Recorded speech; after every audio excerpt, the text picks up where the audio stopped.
Well, a submission made to a Senate inquiry is alleging that Green Senator Sarah Hanson-Young was spied on by security guards on a 2013 trip to Nauru. A former guard claims the senator was given the code name The Raven and watched throughout her stay, including in her hotel room. In a scathing attack, though, the Immigration Minister Peter Dutton has described the senator as an embarrassment, but Sarah Hanson-Young is standing by her story.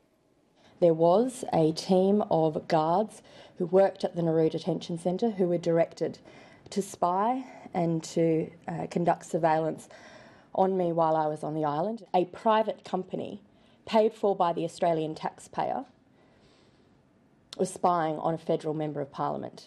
I don't accept that characterisation. I believe she was being, in fact, looked after while she was there. The Prime Minister, the Minister for Women, indeed, if he doesn't understand that women don't like to be watched, my gosh, and it is just creepy. My experience of Sarah Hanson-Young is that she gets most of the facts wrong most of the time. She makes these allegations which are completely unfounded, and I think Sarah Hanson-Young conducts herself in a way which frankly is an embarrassment to our country. And I suspect it's not only us, but the Labor Party and the Greens that believe that. If she's got evidence, produce it. So the Senate is looking into this issue, but Sherry Markson, I mean, on the one hand, this is very personal. Sarah Hanson-Young feeling as though her privacy may have been invaded in all of this, but there are obvious questions as to, well, if she was being watched, why? What was going on here? Is this maybe something the police should be looking at rather than the Senate? Well, I think the allegation emerged in a whistleblower's report that was part of a submission to a Senate inquiry. So I think, first off, whoever looks at it, it needs to be examined to see, is it actually true? And there needs to be some sort of investigations made into Wilson's security agency to find out, was surveillance conducted on Sarah Hanson-Young? Is it conducted on all MPs when they're over there? You know, is it to make sure they're okay, or was it for some ulterior motive? You know, these are just basic questions that need to be answered before we jump to any conclusions. Yeah, I mean, Ches, we've heard a number of allegations around this, but there's really a lot that we don't know about it, and how this might sort of fit into the broader question over what's been happening on Nauru, where there hasn't been a lot of information coming out of there. Is it something for the Senate, or should this be referred to perhaps the police?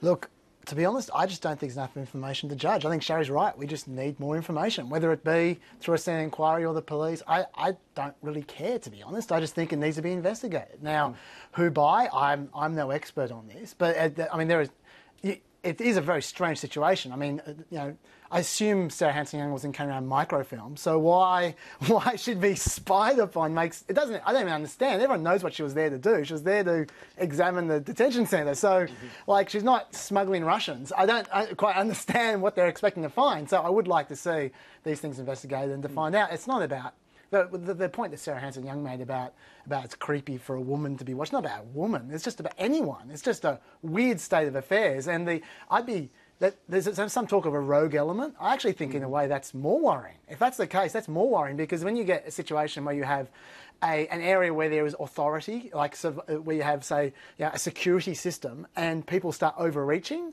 that's a situation where they don't have fear. They don't feel like they have that there's someone watching over them, and that's a disturbing area. So I would like to see more investigation. Paul, yeah, guys, look. I think we just have to put this in the real broader context. The fact of the matter is, the people who should be embarrassed here are the government and Peter Dutton. The budget papers show that we're paying $470,000 per asylum seeker per year to keep them on Manus Island and Nauru. The security company gets $1.2 billion of taxpayers' money to treat people in an appalling way. There's been any number of investigations that have shown this. The reason why she was under surveillance is because Sarah Hanson-Young embarrasses this government. The whole technique, the whole strategy is to keep them out of sight, out of mind, and to try and undermine Sarah Hanson-Young, who's one of the few voices that speak out for the human beings, men, women and children that are being utterly mistreated in the name of Australia. And Paul, what was your reaction to Peter Dutton's what seemed like a rather pointed attack at somebody who was saying, well, I've been spied on here? He was certainly on the front foot. Well, he was on the front foot. He's the one who should be embarrassed, in my opinion. All right. Shari, do you think that the government overstepped on all this? The Prime Minister said, "Oh, this was just about security. This wasn't surveillance. This wasn't spying." And yet there are questions about, do they provide this security for Julie Bishop or Tanya Plibersek and others? And we need to know if the security was provided or if it was surveillance, and if it's to all members of Parliament or just Sarah and Hanson-Young, as I already said. But I think the strength of Peter Dutton's language, he probably shouldn't have said another politician was an embarrassment, especially when many might argue Barnaby Joyce has been an embarrassment. I think he's funny, but he also said Sarah Hanson-Young she gets the facts wrong all the time. Where's her proof? And exactly in this case, and you know, Paul Bongiorno is a journalist. He should know that we don't have the facts yet in this instance, but he's taking it as fact and he's speaking like it is fact, and we just don't. There isn't the proof. But I think the strength of Dutton's language was in response to the strength of Sarah Hanson-Young's language when she called Abbott creepy, and what it made it sound like was that there were hidden cameras in her hotel room, you know, watching her when she was getting undressed. Well, she took it too far, perhaps initially. So we need to know what we're talking about. No, and what you're I think responsible.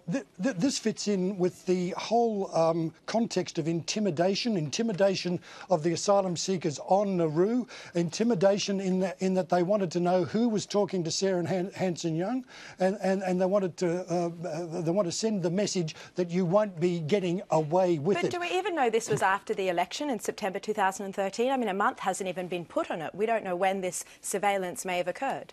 Well, I don't care when it occurred. Well, you're saying this is an embarrassment for the government. Before or after the election. But you're saying it's an embarrassment for the current government and for Dutton. So it was reportedly in December of 2013. They didn't start arriving on Nauru till after the election. They weren't there before the election. It was introduced by Rudd, and they started arriving. In fact, Minister Morrison is proud of the fact that he was able to deliver a policy that Kevin Rudd announced. All right, quick final comment. Can I say something very quickly, and that is, if these allegations are proven, if that's what they're doing to politicians, what are they doing to the detainees? And that's what I'm interested in. All right.